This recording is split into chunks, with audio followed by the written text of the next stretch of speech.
1965 के युद्ध में जो संधि हुई, उस संधि को किस नाम से जाना जाता है? ताशकंद संधि के नाम से जाना जाता है। और ये किसके किसके बीच में हुई है? जनरल अयूब खान और भारत के यशस्वी प्रधानमंत्री लाल बहादुर शास्त्री जी के बीच में हुई है। और इसी समझौते के दौरान लाल बहादुर शास्त्री जी की मृत्यु हो जाती है। आज तक नहीं पता चल पाया है कि उनकी मृत्यु किन कारणों से हुई है, उनकी मृत्यु किन कारणों से हुई है। अगर वो जीवित रहते और भारत का नेतृत्व करते रहते तो भारत, मैं सोचता हूं, कहीं और हो सकता था।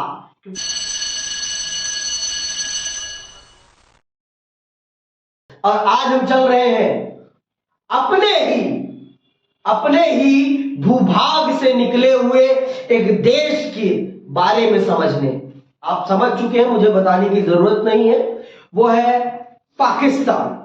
हम चल रहे हैं समझने पाकिस्तान के बारे में, पाकिस्तान के साथ भारत के कैसे रिश्ते रहे और भारत और पाकिस्तान का रिश्ता कब शांतिपूर्ण रहा और कब उसमें किन कारणों से, क्या कारण थे जिनके कारण भारत और पाकिस्तान के रिश्ते में खटास आई। चल रहे हैं हम इसको समझने। आप सब जानते हैं 15 अगस्त 1947 वो दिन है जिस दिन भारत दो टुकड़ों में बंटता है। एक टुकड़ा आप बखूबी जानते हैं, जिस टुकड़े में हम रह रहे हैं ये भारत है, और जो टुकड़ा ये है वो पाकिस्तान, और ये पाकिस्तान होता है। 1971 से पहले पाकिस्तान दो भागों में था, एक था पश्चिमी पाकिस्तान और एक था पूर्वी पाकिस्तान। आज जो पाकिस्तान कहलाता है वो पश्चिमी पाकिस्तान है, और आज जो बांग्लादेश कहलाता है वो 1971 से पहले क्या कहलाता था? पूर्वी पाकिस्तान। तो याद रखना है, 1971 से पहले पाकिस्तान के दो पार्ट थे, एक था पश्चिमी पाकिस्तान और एक था पूर्वी पाकिस्तान। तो चल रहे हैं हम समझने इनके रिश्तों के बारे में। आप सब इस बात को बखूबी जानते हैं कि जिस दिन हम बने, आजाद हुए, उसी दिन हमारे दो भाग हो गए, और हमारे दो भाग होने के कारण जो हमसे हमारा दूसरा भाग अलग हुआ, उसमें जिन लोगों ने इधर से उधर जाना था उनके बीच बहुत बड़े स्तर पर हिंसा हुई, और वो भी धार्मिक हिंसा। और इस धार्मिक हिंसा से निकलने में हमें कम से कम सदियों लग गए, 10 साल लग गया। आज भी हम उस हिंसा से पाट नहीं पाए हैं, आज भी उसके दर्द हमें दिखाई पड़ते हैं अपने देश पर। हम विभाजन के दर्द को कभी भुला नहीं पाए हैं, और इस विभाजन ने हमें पाकिस्तान पे वो भरोसा नहीं करने दिया जिस प्रकार का भरोसा हमने शुरुआती वर्षों में चीन के ऊपर किया। क्योंकि पाकिस्तान बनते मानी पाकिस्तान ने हम पर आक्रमण कर दिया, हम पे आक्रमण कर दिया। आप सब जानते हैं जम्मू कश्मीर एक ऐसी देसी रियासत थी जिसके राजा आजादी से पूर्व ये निर्धारित नहीं कर पाए थे कि उन्हें किसके साथ मर्ज होना है या उन्हें सेपरेट रहना है। वो ये इस चीज को तय नहीं कर पाए थे, और यही देसी रियासत सबसे बड़ा डिस्प्यूट बनती है भारत और पाकिस्तान के बीच में। पाकिस्तान का मानना था कि जम्मू कश्मीर में जनता मुसलमान है, इसलिए पाकिस्तान के साथ जम्मू कश्मीर जाएगा। परंतु राजा हिंदू थे, हरि सिंह जी थे, और ऐसा भी नहीं है कि कश्मीर की जनता पाकिस्तान के साथ जाने के लिए तैयार थी। वो कदापि तैयार नहीं थे, वो तो अपने आप को एक अलग राष्ट्र बनाकर रखना चाहते थे। परंतु आप सब बखूबी जानते हैं कि पाकिस्तान कबीलियों के आड़ में अपनी सेना के माध्यम से कश्मीर पर आक्रमण कर देता है, और फिर राजा हरि सिंह को मजबूरन भारत से, यहां मैं शब्द यूज कर रहा हूं मजबूरन, वो उनकी इच्छा नहीं थी भारत में मर्ज होने की, मजबूरन वो भारत से मदद मांगते हैं, और भारत उनकी मदद एक शर्त पर करता है, और वो शर्त होती है कि आप कश्मीर को भारत में मर्ज करिए। उसके बाद भारत उनकी मदद करता है, और फिर फिर लड़ाई होती है भारत की सेना में और पाकिस्तान की सेना में, और फिर एट द एंड आधा कश्मीर उनके पास चला जाता है और आधा कश्मीर हमारे पास रह जाता है। और यहीं से भारत और पाकिस्तान की बनते मानी दोनों के बीच में युद्ध का बिगुल बज जाता है और आज तक बजा हुआ है। कश्मीर वो सबसे बड़ा डिस्प्यूटेड एरिया है जिसके कारण भारत और पाकिस्तान के रिश्तों में कभी शांति आ ही नहीं पाई है। और जैसा कि मैंने आपको बताया है, पाकिस्तान बना था मुसलमानों को अच्छा जीवन प्रदान करने के लिए, लेकिन आज तक वहां के मुसलमान अच्छा जीवन प्राप्त नहीं कर पाए। बना था एक संवैधानिक रास्ते पर चलने के लिए, आज तक वहां पर सही ढंग से संविधान का शासन ही नहीं स्थापित हो पाया है। वहां हर समय सैन्य शासन ही रहता है अधिकतम समय। आप उसके इतिहास को, पाकिस्तान के राजनीतिक इतिहास को पढ़ लें, आपको पता चल जाएगा अधिकतम समय वहां पर सेना का ही शासन रहा है, सेना ने ही वहां रूल किया है। जिस व्यक्ति ने पाकिस्तान को बनवाया, मोहम्मद अली जिन्ना, वो बनवाने के 9 महीने बाद ही सलट गए और उनके निपटने के कारण पाकिस्तान में सत्ता का कलह प्रारंभ हुआ और इस सत्ता के कलह ने पाकिस्तान के बहुत सारे लोगों को षड्यंत्र में मरवा दिया और पाकिस्तान की सेना ने पाकिस्तान पर अपना नियंत्रण स्थापित कर लिया। तो आइए इसी चीज को विस्तार पूर्वक अपनी किताब के माध्यम से समझते हैं और जानते हैं कि पाकिस्तान और भारत के रिश्ते कैसे रहे हैं आजादी के बाद। आजादी से पहले तो पाकिस्तान नाम का कोई देश नहीं था। पहली बात फिर मैं बता दे रहा हूं, पाकिस्तान आजाद नहीं हुआ है क्योंकि पाकिस्तान किसी का गुलाम नहीं रहा है, क्योंकि पाकिस्तान नाम का कोई देश नहीं था 15 अगस्त 1947 से पहले। तो पाकिस्तान बना है, पाकिस्तान पैदा हुआ है, आजाद नहीं हुआ है। चलिए सुनिएगा ध्यान से भैया। हाँ, पाकिस्तान का नाम पाकिस्तानी भी रख लिया था। अब वो मुझे नहीं पता क्यों पाक स्थान कहा जाता है कि वो ये सबसे पाक है, सबसे शुद्ध है, इस तर्ज पर रखा गया है। लेकिन कुछ भी शुद्ध नहीं है वहां, कुछ भी शुद्ध नहीं है। सब सारे चोर है पाकिस्तान के लोग, सारे के सारे चोर। दुनिया के जितने भी चोर है ना, सारे के सारे पाकिस्तान में। सुनना आगे। कश्मीर मसले को लेकर पाकिस्तान के साथ बंटवारे के तुरंत बाद ही संघर्ष छिड़ गया था। आप इस विवाद के बारे में 8वें अध्याय में विस्तार से पढ़ सकते हैं। 1947 में ही कश्मीर में भारत और पाकिस्तान की सेनाओं के बीच एक छाया युद्ध छिड़ गया था।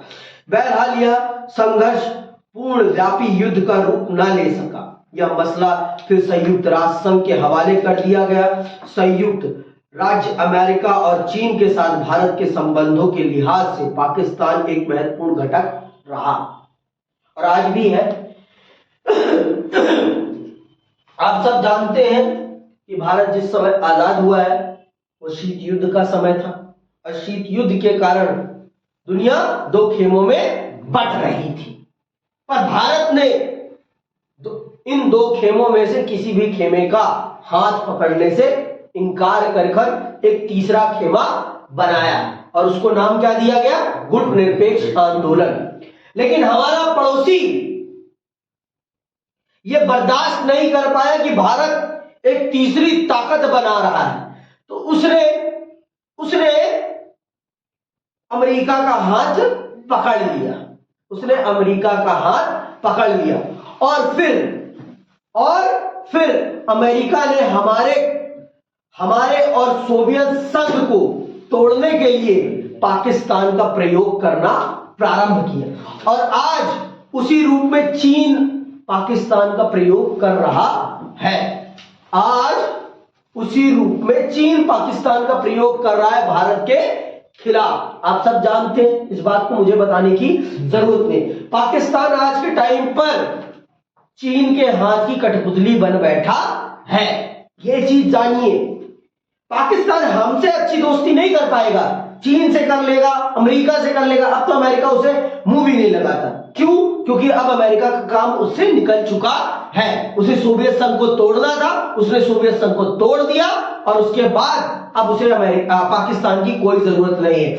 आज अमेरिका अपनी इकोनॉमी देख रहा है और भारत के साथ अपने रिश्ते अच्छे कर रहा है। क्यों? क्योंकि भारत के पास जितनी ज्यादा जनसंख्या है, जितने ज्यादा उपभोक्ता है, उतने ज्यादा उपभोक्ता दुनिया में किसी भी देश के पास नहीं है। और हर दुकानदार चाहता है कि उसके पास ज्यादा से ज्यादा कस्टमर हो, भिखारी कस्टमर नहीं, समृद्ध कस्टमर। और भारत का कस्टमर समृद्ध है। अमेरिका के हर ब्रांड को खरीदने का दम रखता है भारत की जनता। इसलिए अमेरिका भारत से दोस्ती मजबूत कर रहा है, जिससे कि उसकी दुकानदारी फले फूले। समझ में आ रही है? उसकी दुकानदारी फले फूले और वो आगे बढ़े।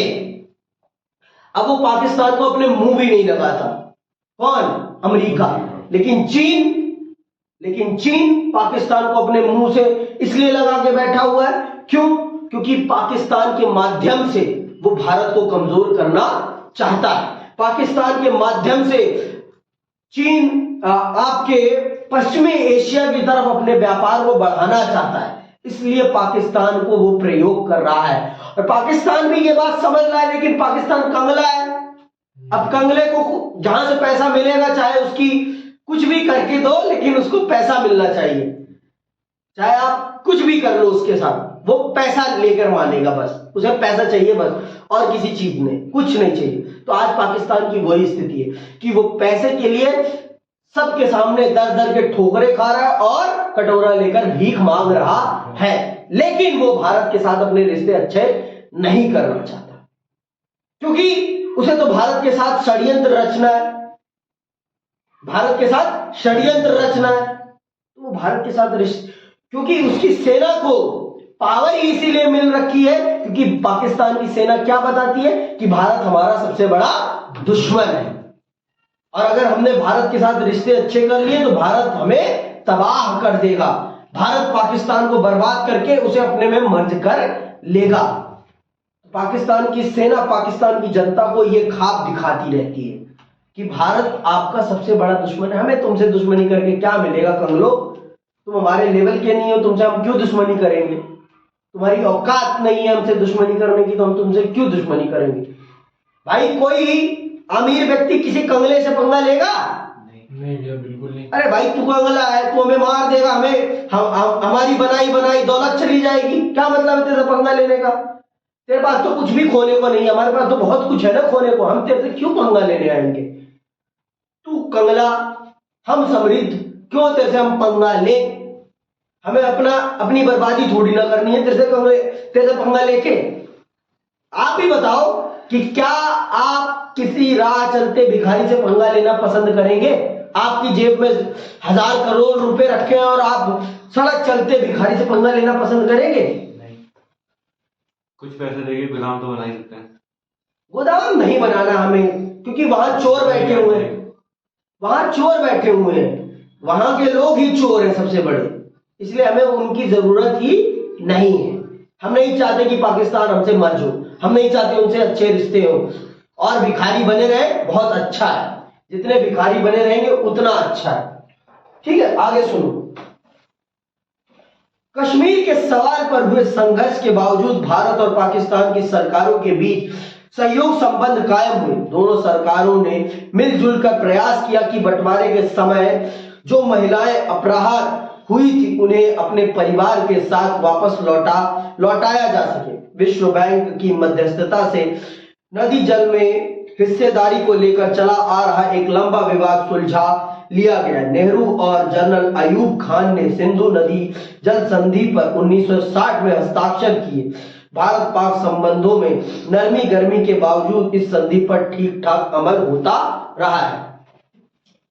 अगर हम चाहें तो पाकिस्तान को पानी के लिए तरसा दें, लेकिन हम किसी के पानी को बंद करना सही नहीं समझते। हम एक नैतिक मूल्यों पर चलने वाले देश हैं। पाकिस्तान ने हम पर इतनी बार हमला किया है, हमारी सेना को बहुत बार आघात पहुंचाया, परंतु फिर भी हमने 1960 में हुई सिंधु जल संधि को कभी भी नहीं तोड़ा। हमने सदैव पाकिस्तान को पानी उपलब्ध कराया है। हम चाहे तो नदी का रुख बदल सकते हैं, लेकिन हमने कभी नहीं किया, हमने कभी नहीं किया ये काम, क्योंकि हम मानते हैं कि पानी दुश्मन को भी पिलाना चाहिए। चाहे दुश्मन आपका कितना भी बुरा क्यों ना चाहे, उसे पानी पिलाना चाहिए। तो 1960 में हुई जल संधि, सिंधु जल संधि, पंडित जवाहरलाल नेहरू और जनरल अयूब खान के बीच में वो बरकरार है इतने सारे युद्धों के बाद भी। तो ये बताता है कि भारत अपने वादों से कभी नहीं मुकरता, लेकिन पाकिस्तान एक ऐसा देश है कि वो अपने वादों पे कभी खड़ा नहीं उतरता, वो कभी अपने वादों पे खड़ा नहीं उतरता। ये इस बात का प्रमाण है। आगे सुनिए, बहुत सी नरमी गर्मी पर आगे सुनो। दोनों देशों के बीच 1965 में कहीं ज्यादा गंभीर किस्म के सैन्य संघर्ष की शुरुआत हुई। आप अगले अध्याय में पढ़ेंगे कि इस वक्त लाल बहादुर शास्त्री भारत के प्रधानमंत्री थे। 1965 के अप्रैल में पाकिस्तान ने गुजरात के कच्छ इलाके में रन में सैनिक हमला बोला। इसके बाद जम्मू कश्मीर में उसने अगस्त सितंबर के महीने में बड़े पैमाने पर हमला किया। पाकिस्तान के नेताओं को उम्मीद थी कि जम्मू कश्मीर की जनता उनका समर्थन करेगी, लेकिन ऐसा नहीं हुआ। कश्मीर के मोर्चे पर पाकिस्तानी सेना की बढ़त को रोकने के लिए प्रधानमंत्री लाल बहादुर शास्त्री ने पंजाब की सीमा की तरफ से जवाबी हमला करने के आदेश दिए। दोनों देशों की सेनाओं के बीच घंघोर लड़ाई हुई और भारत की सेना आगे बढ़ते हुए लाहौर के नजदीक तक पहुंच गई। लाल बहादुर शास्त्री जी के नेतृत्व में भारत ने वो करके दिखाया जो उस समय संभव नहीं था। भारत ने पाकिस्तान के सबसे बड़े शहर लाहौर पर अपना कब्जा कर लिया और फिर मजबूरन पाकिस्तान की सेना को अपने घुटने टेकने पड़े। तो ये लाल बहादुर शास्त्री जी की नेतृत्व कौशल था, जिनको बौना प्रधानमंत्री भी कहते थे लोग, लेकिन उस बौने प्रधानमंत्री ने भारत का ऐसा सीना चौड़ा किया कि आज तक कोई प्रधानमंत्री उतना बढ़िया सीना चौड़ा नहीं कर पाया है भारत का। संसाधन विहीन, भूख से लथपथ भारतीय सेना को उन्होंने अपने जोश, अपने जज्बे से इतना बलवान बनाया कि हम पाकिस्तान की छाती पर जाकर तिरंगा गाड़ कर आए। यूएन के हस्तक्षेप, अमेरिका के हस्तक्षेप के बाद हमने अपनी सेना को लाहौर से पीछे लिया। नहीं तो अगर हम चाहते तो लाहौर को अपने नियंत्रण में कर सकते थे, लेकिन हमने कभी नहीं किया, क्योंकि हमारे उस समय के प्रधानमंत्री बहुत ही शालीन, बहुत ही आदर्शवादी थे। लाल बहादुर शास्त्री जी बहुत ही आदर्शवादी, बहुत बड़े गांधी भक्त थे। उनका मानना था कि लड़ाई सबसे अंतिम विकल्प होना चाहिए किसी भी समस्या के समाधान का। अंतिम विकल्प, समझ में आई बात? वो कभी भी लड़ाई के पक्ष में नहीं थे, लेकिन कहते हैं ना, लातों के भूत बातों से नहीं मानते। तो पाकिस्तान उसी लायक है। जब तक उसके मुंह पे कसीट के 3-4 तमाचे नहीं पड़ते ना, तब तक उसको समझ में नहीं आता कि वो किससे लड़ रहा है। अपने बाप से कभी नहीं लड़ा जाता। बाप कैसा भी हो, बाप ही होता है। और तुम हमसे ही पैदा हुए हो और हमें आंख दिखाओगे तो कैसे चलेगा भाई? कैसे चलेगा? तुम हमारे उत्तर प्रदेश के बराबर भी नहीं हो। हमारी अगर उत्तर प्रदेश की जनता भी खड़ी हो जाए बॉर्डर पर ना, तो तुम्हें इतना मारेगी तमाचे से कि तुम्हारे गाल लाल हो जाएंगे। हमारी उत्तर प्रदेश की जनसंख्या पाकिस्तान से कई गुना है, 2 गुना तो है, इतना तो पता है मुझे। पूरे रशिया से भी ज्यादा है। तो रशिया क्या है, जनसंख्या के मामले में हम सबसे बड़े हैं आज के टाइम पे। लैंड में ज्यादा है। सुनना ध्यान से, संयुक्त राष्ट्र संघ के हस्तक्षेप से इस लड़ाई का अंत हुआ। बाद में भारतीय प्रधानमंत्री, अंडरलाइन करना, बाद में भारतीय प्रधानमंत्री लाल बहादुर शास्त्री और पाकिस्तान के जनरल अयूब खान के बीच 1966 में ताशकंद समझौता हुआ।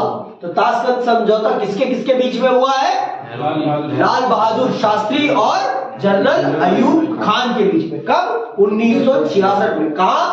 ताशकंद। कहां पर हुआ है? ताशकंद, आज के उज्बेकिस्तान में, आज के उज्बेकिस्तान में। और ये समझौता किसने कराया था? लाल बहादुर।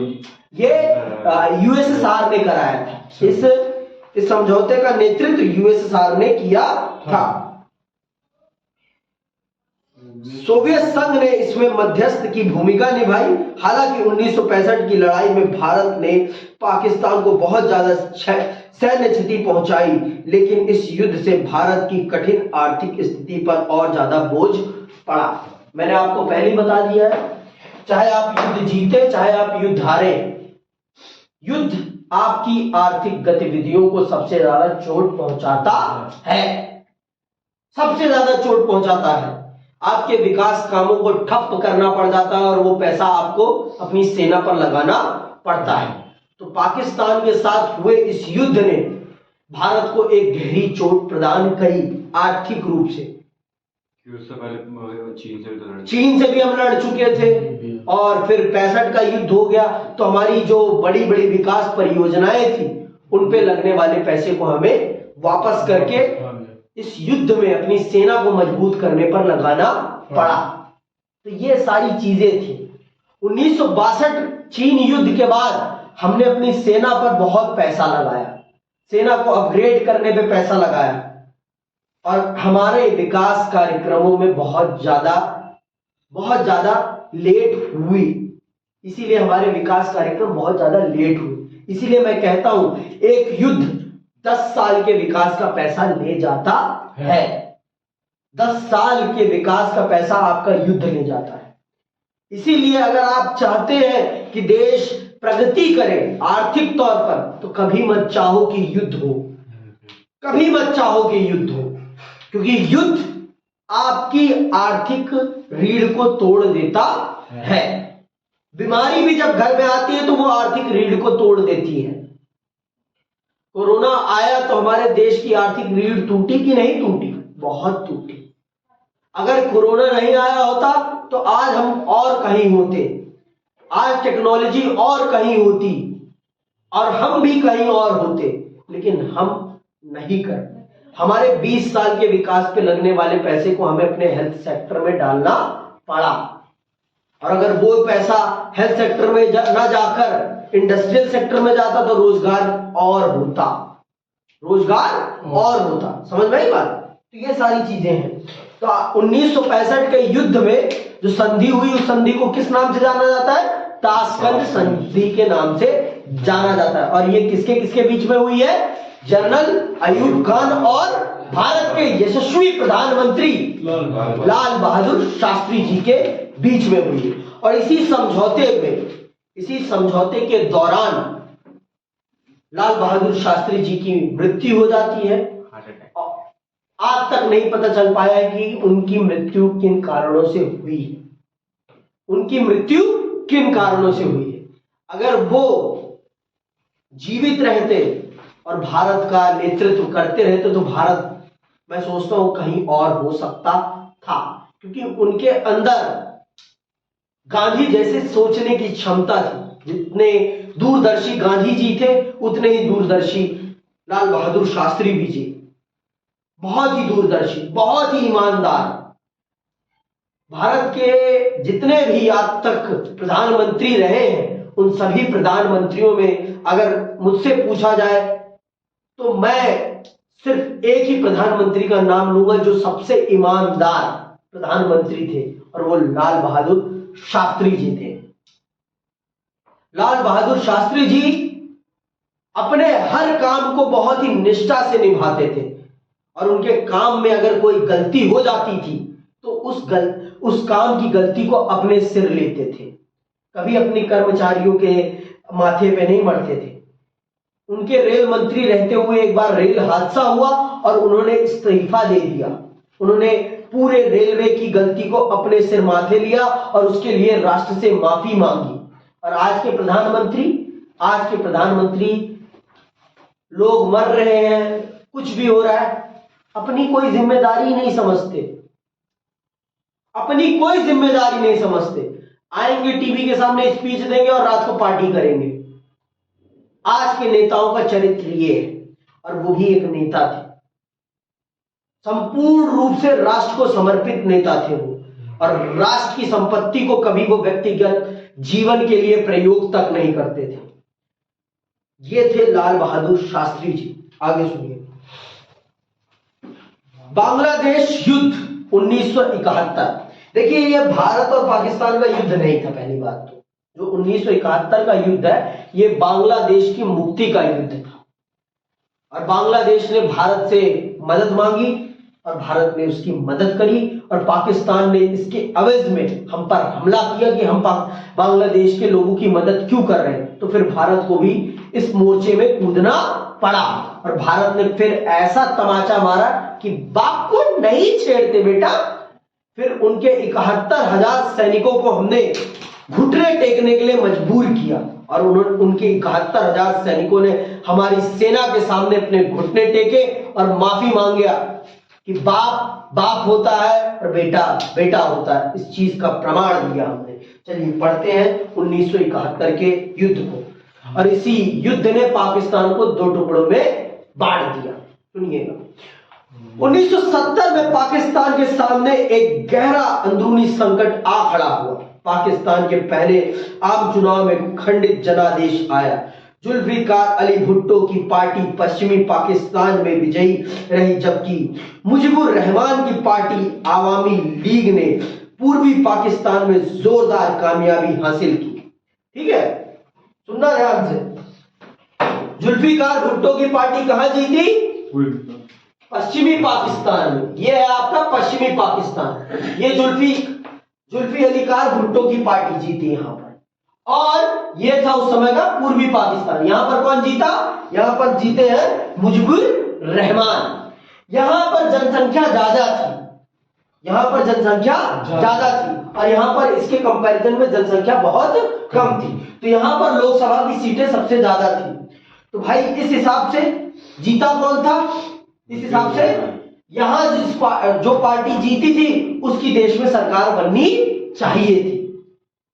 अब भाई आप अपने दुश्मन को अपने ऊपर शासन करने दोगे?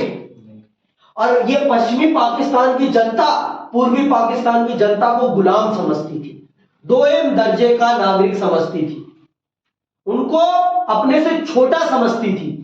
तो अब आप बताओ, जिनको आप अपने से छोटा समझते हो उनको आप अपने ऊपर रूल करने दोगे? नहीं करने दोगे? नहीं। तो पश्चिमी पाकिस्तान के जो नेता होते हैं, जो सेना के अध्यक्ष होते हैं, वो साफ साफ इनकार कर देते हैं कि हम इस सरकार को नहीं मानते हैं, और मुजीबुर रहमान को जेल में बंद कर देते हैं। और मुजीबुर रहमान को जब जेल में बंद करते हैं तो पूर्वी पाकिस्तान की जनता उबल उठती है और वो विद्रोह कर देती है, वो विद्रोह कर देती है। वैसे तो विद्रोह बहुत पहले से ही चल रहा था, लेकिन इसके बाद कहते हैं ना, ये चरम बिंदु था जिसने पूर्वी पाकिस्तान की जनता के आक्रोश को फोड़ दिया, और फिर उसके बाद जो होता है वो किसी से छिपा नहीं है। सुनना, पश्चिमी पाकिस्तान के नेताओं के हाथों अपने साथ हुए 2M दर्जे के नागरिक के बर्ताव के विरोध में पूर्वी पाकिस्तान की बंगाली जनता ने इस पार्टी को वोट दिया था। पाकिस्तान के शासक इस जनादेश को स्वीकार नहीं कर पा रहे थे। आवामी लीग एक परिसंघ बनाने की मांग कर रही थी, लेकिन वे इस मांग को भी स्वीकार करने के लिए तैयार नहीं थे। कौन तैयार नहीं था? पश्चिमी पाकिस्तान के नेता। वो किसी भी तौर पर अपनी ताकत को पूर्वी पाकिस्तान की पार्टी के साथ शेयर करना नहीं चाहते थे। वो किसी भी रूप में पूर्वी पाकिस्तान की पार्टी आवामी लीग या मुजीबुर रहमान को सत्ता में नहीं देखना चाहते थे किसी भी तरीके से। वो चाहते थे कि पश्चिमी पाकिस्तान और पूर्वी पाकिस्तान पर उन्हीं का नियंत्रण रहे, लेकिन बंगाली जनता अब पश्चिमी पाकिस्तान के अत्याचार को सहने वाली नहीं थी। आगे सुनो। इसकी जगह पाकिस्तानी सेना ने 1971 में शेख मुजीब को गिरफ्तार कर लिया और पूर्वी पाकिस्तान के लोगों पर जुल्म ढाने शुरू किए। जवाब में पूर्वी पाकिस्तान की जनता ने अपने इलाके यानी मौजूदा बांग्लादेश की पाकिस्तान से मुक्त कराने के लिए संघर्ष छेड़ दिया। 1971 में पूरे साल भारत को 81 लाख शरणार्थियों का बोझ वहन करना पड़ा। 80 लाख शरणार्थियों का बोझ वहन करना पड़ा। हम भी इतने अच्छे नहीं थे आर्थिक रूप से कि हम 80 लाख लोगों को अपने देश में बिठाकर खिला सके, तो अब हमें मजबूरन उस मामले में इंटरफेयर करना पड़ेगा कि वहां बांग्लादेश की जनता भारत में घुस रही थी पाकिस्तानी सेना के अत्याचार से बचने के लिए। अब आप ही बताओ कि क्या हम 80 लाख लोगों को अपने घर में बिना कुछ बोले खिलाते रहेंगे, या उन्हें उनके घर वापस जाने में मदद करने का प्रयास करेंगे? घर जाने में, क्योंकि भाई हम भी इतने केपेबल नहीं थे उस टाइम, हमारी भी आर्थिक दशा बहुत अच्छी नहीं थी कि हम 80 लाख लोगों का रहना, खाना, रोजगार सब उपलब्ध करा पाए। तो हमने भैया कहा कि हम तुम्हारी इस समस्या में तुम्हारी मदद करने के लिए तैयार हैं। तो हमारी सेना ने, हमारी सरकार ने बांग्लादेश की जनता की मदद करी बांग्लादेश बनवाने में। सुनिएगा ध्यान से भाई, मजबूरी हो गई थी हमारे ऊपर। तो आगे सुनो। ये शरणार्थी पूर्वी पाकिस्तान से भागकर भारत के नजदीकी इलाकों में शरण लिए हुए थे। भारत ने बांग्लादेश के मुक्ति संग्राम को नैतिक समर्थन और भौतिक सहायता दी। पाकिस्तान ने आरोप लगाया कि भारत उसे तोड़ने की साजिश कर रहा है। भाई आप तोड़ने की साजिश नहीं कर रहे थे, आप टूट चुके थे पहले ही, क्योंकि आपकी जनता, आपकी खुद की जनता आपके अत्याचारों से परेशान थी और वो मजबूरन हमारे पास आकर मदद मांग रही थी। और मदद मांगने वाले की मदद ना करना भारत ने कभी सीखा ही नहीं था। और भारत ने फिर उनकी मदद करी, उन्हें उनका देश दिलाने में। तो क्या हमने कुछ गलत किया? नहीं। गलत किया? नहीं किया। भाई आपके दरवाजे पर कोई मजबूर व्यक्ति आएगा मदद मांगने, तो आप उसकी मदद नहीं कराओगे, उसके घर दिलाने में दिलाओगे, स्वाभाविक सी बात है। तो हमने भी वही किया। हमने भी पाकिस्तान की जनता को पाकिस्तान का घर, बांग्लादेश की जनता को बांग्लादेश का घर दिलाने में मदद की। पाकिस्तान को अमेरिका और चीन ने मदद दी। 1960 के दशक में अमेरिका और चीन के बीच संबंधों को सामान्य कराने की कोशिश चल रही थी और इससे एशिया में सत्ता समीकरण नया रूप ले रहा था। अमेरिकी राष्ट्रपति रिचर्ड निक्सन के सलाहकार हेनरी किसिंजर ने 1971 के जुलाई में पाकिस्तान होते हुए गुपचुप चीन का दौरा किया। अमेरिका, पाकिस्तान, चीन की एक 20 वर्षीय संधि पर दस्तखत किए। संधि से भारत को इस बात का आश्वासन, एक मिनट, सोवियत संघ, एक मिनट, अमेरिका, पाकिस्तान, चीन की धुरी बनती देख भारत ने इसके जवाब में सोवियत संघ के साथ 1971 में शांति और मित्रता की एक 20 वर्षीय संधि पर दस्तखत किए। संधि से भारत को इस बात का आश्वासन मिला कि हमला होने की सूरत में सोवियत संघ भारत की मदद करेगा। जब अमेरिका, चीन और पाकिस्तान एक मित्रता के सूत्र में बंध रहे थे, तो सोवियत संघ ने हमारा साथ दिया और हमें अपना मित्र बनाया और हमसे 1971 में 20 वर्ष की संधि के लिए हमने उनके साथ हाथ पकड़ा और फिर उसी संधि ने हमें ये भरोसा दिलाया कि हाँ, दुनिया में हमारा भी एक सच्चा मित्र है जो हमारी मुसीबत पर हमारा साथ देगा, और वो था सोवियत संघ। हमारे साथ अमेरिका ने तो नहीं किया ना अच्छा भाई, तो फिर हम अमेरिका के साथ क्यों अच्छा करें? आज अगर देख रहे हो आप कि सोवियत किसी के रशिया किसी के साथ कुछ गलत भी कर रहा है तो हम उसका साथ क्यों देते हैं? क्योंकि उसने भी हमारी मुसीबत के समय हमारा साथ दिया है। और हमने सीखा है कि जो मित्र आपका साथ दे उसकी हर परिस्थिति में साथ देना आपका परम कर्तव्य है। और हमने वही किया। हमारे देश में ही कृष्ण भी हुए, हमारे देश में ही कर्ण भी हुए। कर्ण ने अपने दोस्त का हर परिस्थिति में साथ दिया, चाहे वो गलत ही क्यों ना था। और कृष्ण ने भी यही किया है और हम भी यही करते हैं। हम रशिया को समझाने का प्रयास करते हैं कि भाई ज्यादा गलत मत कर, ज्यादा उद्दंड मत मचा। लेकिन भाई रशिया पावरफुल है तो वो उद्दंड मचाता है, डेंग खोल देता, धा धा धा धा। पाकिस्तान अरे अमेरिका का वो कंपिटिटर है भाई। आज भी वो दुनिया में सबसे ज्यादा ताकतवर देशों में से एक है। अमेरिका के बाद अगर सबसे ज्यादा ताकतवर कोई है तो वो कौन है? वो रशिया ही है। चीन को मैं आज भी नहीं मानता उसके कंपटीशन में। वो नाटो से नहीं डरता, किसी से नहीं डरता, वो किसी से नहीं डरता। क्योंकि दुनिया में सबसे ज्यादा एटॉमिक पावर किसी के पास है तो वो है रशिया के पास। सबसे ज्यादा एटॉमिक बम है उसके पास दुनिया में।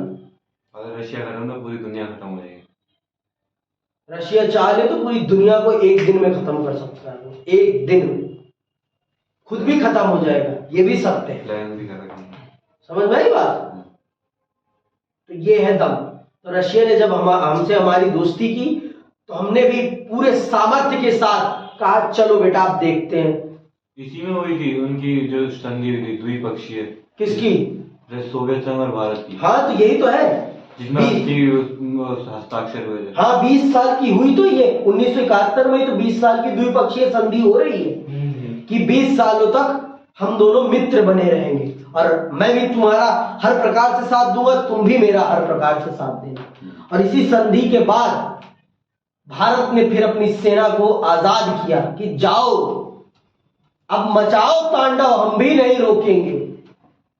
उखाड़ फेंको पाकिस्तान की सेना को। और भारत की सेना ने फिर जो तांडव मचाया, शंकर जी का नाम लेकर फिर शंकर रूप दिखाया, फिर पाकिस्तान की सेना घुटनों पर आ गई।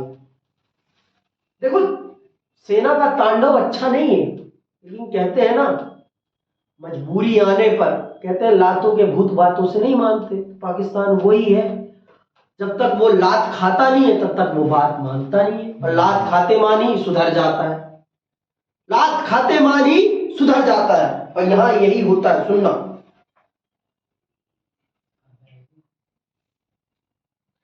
महीनों राजनीतिक तनाव और सैन्य तैनाती के बाद 1971 के दिसंबर में भारत और पाकिस्तान के बीच एक पूर्णव्यापी युद्ध छिड़ गया। पाकिस्तान के लड़ाकू विमानों ने पंजाब और राजस्थान पर हमले किए, जबकि उसकी सेना ने जम्मू कश्मीर में अपना मोर्चा खोला।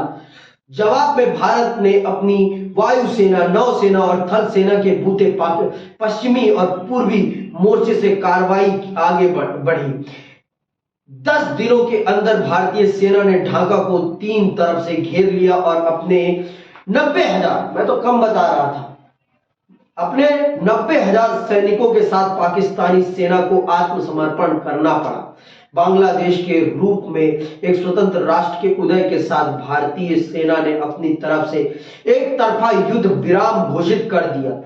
बाद में 3 जुलाई 1972 को इंदिरा गांधी और जुल्फिकार अली भुट्टो के बीच शिमला समझौते पर दस्तखत हुए और इससे अमन की बहाली हुई। तो 1971 के युद्ध के बाद भारत और पाकिस्तान के बीच में जो समझौता हुआ है उस समझौते को क्या कहा जाता है? शिमला समझौता। और ये कब हुआ है? 1972 में। किसके बीच? इंदिरा गांधी और जुल्फिकार अली भुट्टो के बीच में हुआ है। ठीक है। और कब हुआ है? 3 जुलाई 1972। तो याद रखना है दोनों ही समझौतों को, ताशकंद समझौता भी और शिमला समझौता भी। कौन से युद्ध के बाद कौन सा हुआ है ये याद रखना है। ठीक, आगे सुनो। ठीक है। युद्ध में इस निर्णायक जीत से देश में उत्साह की लहर दौड़ गई थी। अधिकांश भारतीयों ने इसे गौरव की घड़ी के रूप में देखा और माना कि भारत का सैन्य पराक्रम प्रबल हुआ है। आप अगले अध्याय में पढ़ेंगे कि इंदिरा गांधी इस वक्त भारत की प्रधानमंत्री थी।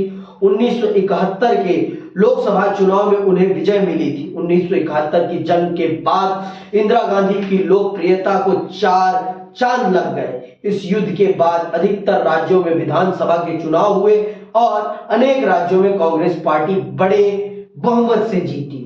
भारत ने अपने सीमित संसाधनों के साथ नियोजित विकास की शुरुआत की थी। पड़ोसी देशों के साथ संघर्ष के कारण पंचवर्षीय योजना पटरी से उतर गई। 1962 के बाद भारत को अपने सीमित संसाधन खास तौर में रक्षा क्षेत्र में लगाने पड़े। भारत को अपने सैन्य ढांचे का आधुनिकीकरण करना पड़ा। 1962 में रक्षा उत्पाद विभाग और 1965 में रक्षा आपूर्ति विभाग की स्थापना हुई। तीसरी पंचवर्षीय योजना 1961 से 66 पर असर पड़ा और इसके बाद लगातार तीन एक वर्षीय योजना पर अमल हुआ। चौथी पंचवर्षीय योजना कब स्टार्ट हुई? 1969 में ही शुरू हो सकी। युद्ध के बाद भारत का रक्षा व्यय बहुत ज्यादा बढ़ गया। तो आप देख लीजिए, हमारे रक्षा व्यय के कारण हमारे देश की आर्थिक गतिविधियों पे बहुत बड़ा असर पड़ा। ये जान लीजिए, अगर ये युद्ध नहीं होते तो हमारा रक्षा व्यय भी इतना नहीं बढ़ता। और 1971 के युद्ध के बाद इंदिरा गांधी एक पावरफुल नेता के रूप में उभरी, इतनी बड़ी उभरी कि फिर उनका कोई मुकाबला नहीं कर सका। चलिए अब प्रारंभ करते हैं भारत की परमाणु नीति के बारे में। जानते हैं परमाणु नीति भारत की क्या रही है? देखो, आप सबको सब कुछ पता है, फिर भी मैं एक बार प्रकाश डाल देता हूं क्योंकि सोच नहीं पाते आप लोग। आप सब जानते हैं जो ये शीत युद्ध हो रहा था, ये क्या युद्ध था? शक्ति संघर्ष था और कुछ नहीं था। अपने आप को दुनिया की सबसे बड़ी ताकत दिखाने का युद्ध था। और इस युद्ध में केंद्र में था परमाणु हथियार। अमेरिका के पास परमाणु हथियार था। उसी के एवज में अमेरिका ने हिरोशिमा और नागासाकी को बर्बाद किया दूसरे विश्व युद्ध में। और इसी दूसरे विश्व युद्ध में परमाणु हथियार के प्रयोग ने यूएसएसआर को यह सोचने के लिए मजबूर किया कि अमेरिका शक्ति संघर्ष कर रहा है, ताकत दिखा रहा है, अपनी ताकत का प्रदर्शन कर रहा है। उस समय दोनों ही ताकतें थी, ये एक ही ग्रुप में थे। ये दोनों ही मित्र राष्ट्र के देश थे। परंतु जब अमेरिका ने युद्ध का अंत इस प्रकार से किया तो ये सोवियत के लिए एक चैलेंज था कि दुनिया में सबसे ताकतवर मैं हूं। और सोवियत संघ ने इस चैलेंज को एक्सेप्ट किया और कहा कि बेटा आप ही नहीं हो, मेरे पास भी इतनी सैन्य ताकत है। तो यहां से प्रारंभ होती है विश्व में एटॉमिक शक्ति की लड़ाई।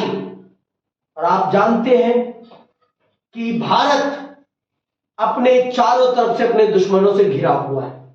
दो तरफ से तो घिरा हुआ है, एक ये और एक ये। और इसने शीत युद्ध के दौरान अमेरिका के पांव पर अपना सर रख दिया था, जिस कारण से भारत को अपनी सुरक्षा को मजबूत करने के लिए बहुत जरूरी था काम करना। चीन का 1962 में भारत पर आक्रमण कर देना भारत के लिए एक सबसे बड़ा सबक था कि भारत को अपनी सुरक्षा को मजबूत करने के लिए काम करना चाहिए। फिर उसके बाद परमाणु शक्ति पर काम पहले भी चल रहा था, लेकिन इसके बाद परमाणु शक्ति को बनाने के लिए भारत सरकार ने पूरा प्रोत्साहन दिया भारत के वैज्ञानिकों ने। और भारत के वैज्ञानिकों ने वो कर दिखाया जिसकी दुनिया को कभी उम्मीद नहीं थी। और भारत ने कहा कि हम जो ये परमाणु शक्ति प्राप्त कर रहे हैं, इस परमाणु शक्ति से हमारा किसी को अपनी ताकत दिखाना नहीं है। ये हमने अपनी सुरक्षा के लिए और अपने देश के विकास के लिए हमने ये शक्ति प्राप्त करी है। और हम कभी भी इसका प्रथम प्रयोग नहीं करेंगे किसी के खिलाफ। तो सुनिए, आइए समझते हैं भारत की परमाणु नीति के बारे में। इस दौर की एक खास बात थी भारत का परमाणु विस्फोट। भारत ने 1974 के मई में परमाणु परीक्षण किया। तेज गति से आधुनिक भारत के निर्माण के लिए नेहरू ने हमेशा विज्ञान और प्रौद्योगिकी पर अमल विश्वास जताया था। यह नेहरू जी का ही विजन था कि भारत एक परमाणु राष्ट्र संपन्न ताकत बने। नेहरू जी ने ही भारत के वैज्ञानिकों को, होमी जहांगीर बाबा को प्रोत्साहित किया, और होमी जहांगीर बाबा पंडित जवाहरलाल नेहरू के बहुत ही परम मित्र थे, बहुत बड़े साइंटिस्ट, और उनको प्रोत्साहित किया और उनको हर प्रकार की मदद प्रदान करी। भारत के प्रथम प्रधानमंत्री के रूप में पंडित जवाहरलाल नेहरू ने कि भारत को एक एटॉमिक शक्ति वाला देश बनाया जाए, और होमी जहांगीर बाबा ने अपने दिमाग का प्रयोग करते हुए भारत को एटॉमिक ताकत के रास्ते पर लेकर चले। सुनिएगा ध्यान से। नेहरू की औद्योगिकरण की नीति का एक महत्वपूर्ण घटक परमाणु कार्यक्रम था। इसकी शुरुआत 1940 के दशक के अंतिम सालों में होमी जहांगीर भाभा के निर्देशन में हो चुकी थी। तो भारत के परमाणु शक्ति के जनक किसे कहा जाता है? होमी जहांगीर भाभा को। होमी जहांगीर भाभा भारत के परमाणु शक्ति के जनक हैं। समझ में आई बात? तो याद रखना इनको। भारत शांतिपूर्ण उद्देश्यों में इस्तेमाल के लिए अणु ऊर्जा बनाना चाहता था। नेहरू परमाणु हथियारों के खिलाफ थे। उन्होंने महाशक्तियों पर व्यापक परमाणु निशस्त्रीकरण के लिए जोर दिया। बहरहाल परमाणु आयुधों में बढ़ोतरी होती रही। साम्यवादी शासन वाले चीन ने 1964 के अक्टूबर में परमाणु परीक्षण किया। अणु शक्ति संपन्न बिरादरी यानी संयुक्त राज्य अमेरिका, सोवियत संघ, ब्रिटेन, फ्रांस और चीन ने, जो संयुक्त राष्ट्र संघ की सुरक्षा परिषद के अस्थायी सदस्य भी थे, दुनिया के अन्य देशों पर 1968 की परमाणु अप्रसार संधि को थोपना चाहा। भारत हमेशा से इस संधि को भेदभावपूर्ण मानता आया था। भारत ने इस पर दस्तखत करने से इनकार कर दिया था।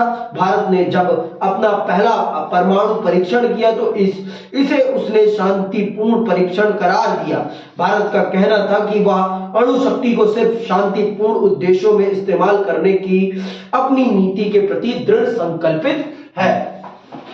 जब 1968 में पूरी दुनिया में परमाणु अप्रसार संधि थोपी गई पूरी दुनिया पर इन 5 देशों के द्वारा, किनके द्वारा? अमेरिका, सोवियत संघ, ब्रिटेन, फ्रांस और चीन, क्योंकि इन्होंने 1968 से पहले परमाणु शक्ति प्राप्त कर ली थी। तो इन्होंने पूरी दुनिया के देशों पर यह संधि थोपने का प्रयास किया कि अब दुनिया में कोई और परमाणु शक्ति संपन्न राष्ट्र नहीं बन सकता।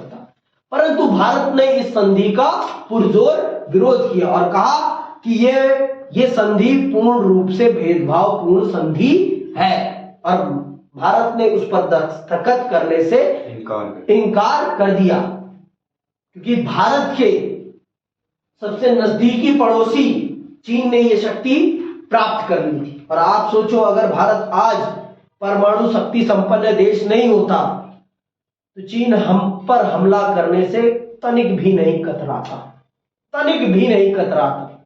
तो अब आप देखो, नेहरू ने अपनी गलती से सबक लिया कि नहीं लिया? वो तो पहले से ही बना रहे थे, पहले से ही परमाणु पर काम करवा रहे थे होमी जहांगीर बाबा की मदद से, लेकिन भारत के और सभी नेता इस पक्ष में नहीं थे, और बहुत सारे वैज्ञानिक भी इस पक्ष में नहीं थे।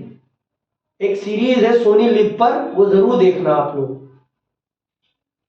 वो देख लोगे तो आपको पता चल जाएगा भारत की एटॉमिक पावर के बारे में।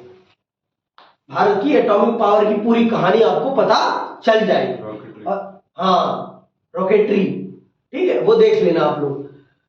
तो और अमेरिका का भी पूरी दुनिया पर दबाव था कि कोई और इस चीज को ना कर पाए, कोई और इस ताकत में ना आ पाए। पर भारत ने फिर भी 1974 में वो करके दिखाया जो पूरी दुनिया भारत से उम्मीद भी नहीं करती थी। भारत ने पहला एटॉमिक परीक्षण किया और भारत उसमें सफल रहा और भारत ने पूरी दुनिया को बता दिया कि हम में भी क्षमता है विश्व की संपूर्ण ताकत को प्राप्त करने का। और भारत ने वो कर दिखाया जो किसी को उम्मीद नहीं थी। समझ में आई बात? तो इसके बाद पूरी दुनिया भारत का लोहा मानने लगी। भारत भी कुछ है।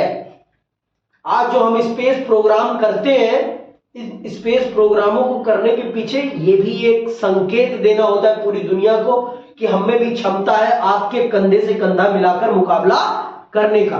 तो हमें अंडरएस्टिमेट मत करना, हमें कमजोर मत समझना, हमें कमजोर मत समझना और हम पर कभी हमला करने के प्रयास भी मत करना। पूरी दुनिया को हमने सचेत किया है अपनी इन ताकतों के माध्यम से, और इन ताकतों को बनाने में पंडित नेहरू का कितना बड़ा योगदान है ये आप पढ़ रहे हैं अभी, ये आप पढ़ रहे हैं। अब आप खुद निर्धारित करना कि नेहरू ने इस देश को बनाया है या इस देश को बर्बाद किया है। मुझे बताने की जरूरत नहीं है।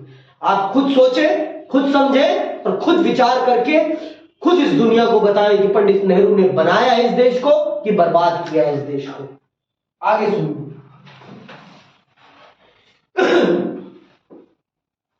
भारत ने इस पर दस्तखत करने से इनकार कर दिया। भारत ने जब अपना पहला परमाणु परीक्षण किया तो उसने शांतिपूर्ण परीक्षण करार दिया। भारत का कहना था कि वह अणु शक्ति को सिर्फ शांतिपूर्ण उद्देश्यों में इस्तेमाल करने की अपनी नीति के प्रति दृढ़ संकल्पित है। भारत ने स्पष्ट कर दिया था कि हम इसे युद्ध के लिए नहीं, इसे हम अपनी औद्योगिक ऊर्जा के प्रयोग के लिए बना रहे हैं। हम ऊर्जा के लिए, ऊर्जा मतलब पावर के लिए, अपनी इलेक्ट्रिक पावर की जरूरतों को पूरा करने के लिए हम अणु शक्ति का निर्माण कर रहे हैं, ना कि युद्ध के लिए। आगे सुनिए। जिस वक्त परमाणु परीक्षण किया गया था वह घरेलू राजनीति के लिहाज से बड़ा कठिन था। 1973 में अरब इजराइल युद्ध हुआ था। इसके बाद पूरे विश्व में तेल के लिए हाहाकार मचा हुआ था। अरब राष्ट्रों ने तेल के दामों में भारी वृद्धि कर दी थी। भारत इस वजह से आर्थिक समस्याओं से घिरा हुआ था। ये याद रखना, क्योंकि 1975 में लगने वाले आपातकाल पर इन सभी चीजों का बहुत ज्यादा प्रभाव पड़ेगा। अरब इजराइल युद्ध का तो सबसे ज्यादा प्रभाव पड़ता है, क्योंकि अरब, आप जानते हो, उस समय खाड़ी देश ही थे जहां से विश्व को पेट्रोलियम प्रोडक्ट्स प्राप्त होते थे और बिना पेट्रोलियम प्रोडक्ट्स के फैक्ट्रियां नहीं चलती थी। तो इसने भारत की आर्थिक स्थिति में बहुत बड़ा उछाल पैदा किया था, जिस कारण से भारत में बेरोजगारी बहुत बड़े स्तर पर फैल गई थी। सुनना, भारत में मुद्रास्फीति बहुत ज्यादा बढ़ गई। मुद्रास्फीति मतलब महंगाई। जैसा कि आप छठे अध्याय में पढ़ेंगे, इस वक्त देश में कई आंदोलन चल रहे थे और इसी समय देशव्यापी रेल हड़ताल भी हुई थी। हालांकि राजनीतिक दलों के बीच विदेशी नीति के बारे में छोटे मोटे मतभेद जरूर हैं, लेकिन भारतीय राजनीति में विभिन्न दलों के बीच राष्ट्रीय अखंडता, अंतरराष्ट्रीय सीमा रेखा की सुरक्षा तथा राष्ट्रीय हित के मामलों पर व्यापक सहमति है। इस कारण हम देखते हैं कि 1962-71 के बीच जब भारत ने 3 युद्धों का सामना किया और इसके बाद के समय में भी जब समय समय पर कई पार्टियों ने सरकार बनाई, विदेश नीति की भूमिका पार्टी की राजनीति में बड़ी सीमित रही। तो ये जान लीजिए, भारत की हर पार्टी उसी रास्ते पर चलती है जिस रास्ते पर भारत के पहले प्रधानमंत्री ने भारत को चलाया है। आज तक किसी ने भी भारत की विदेश नीति में कोई खास परिवर्तन नहीं किया, कोई खास परिवर्तन नहीं। भारत के प्रधानमंत्री जिस सीमा को अपनी अंतरराष्ट्रीय सीमा मानते, आज भी भारत उसी को अपना अंतरराष्ट्रीय सीमा मानते। हम आज भी अक्साई चीन को अपना मानते तो मानते हैं। हम आज भी पाकिस्तान के द्वारा हड़पे हुए पाकिस्तान को अपना मानते हैं तो मानते हैं। उस समय के प्रथम प्रधानमंत्री भी मानते थे और आज के प्रधानमंत्री भी मानते हैं, और वो तो दावा करते हैं कि मैं वो पाकिस्तान लेकर रहूंगा। पीओके की बात कर रहा हूं मैं, पाकिस्तान ऑक्युपाइड कश्मीर की। तो हमारे राजनीतिक दलों में अंदरूनी रूप से चाहे जितने भी मतभेद हों, लेकिन अंतरराष्ट्रीय मामलों में सभी राजनीतिक दलों का एक ही सुर है, एक ही सुर में गाना गाते हैं। सबके लिए भारत की अखंडता, एकता वही है जो कांग्रेस के लिए है, वही भाजपा के लिए भी है। भाजपा ने आज भी कांग्रेस के द्वारा अपनाई गई अंतरराष्ट्रीय नीतियों में कोई परिवर्तन नहीं किया है, कोई परिवर्तन नहीं किया है। और भारत ने कांग्रेस के शासन में जिन देशों को अपना दोस्त बनाया है, उन्हीं देशों के साथ आज माननीय प्रधानमंत्री भी बहुत मजबूती के साथ कंधे से कंधा मिलाकर खड़े हो रहे हैं, किसी और के साथ नहीं। समझ में आई बात? जिनको हमने उस समय भी दुश्मन माना था, आज भी हम उनको दुश्मन ही मानते हैं। पहली बात तो हम प्रयास करते हैं कि दुनिया में किसी भी देश को अपना दुश्मन ना माने, लेकिन जो हमसे दुश्मनी करना चाहता है तो फिर उसका क्या करा जा सकता है। समझ में आई बात? तो ये थी हमारी परमाणु नीति, और हम अपनी परमाणु नीति पर पूर्ण रूप से दृढ़ संकल्पित होकर खड़े थे। ये देखो, ये चैप्टर आगे की राजनीति पर हमारे प्रभाव डालेंगे। 1971 का चुनाव, 1971 का युद्ध, इंदिरा गांधी की छवि निर्माण, ये सारी चीजें होंगी अभी। ठीक है, अब अगला चैप्टर हम पढ़ेंगे और बहुत ही विस्तार पूर्वक समझेंगे। और आज के लिए बस यही हम समाप्त करते हैं। जय हिंद, जय भारत।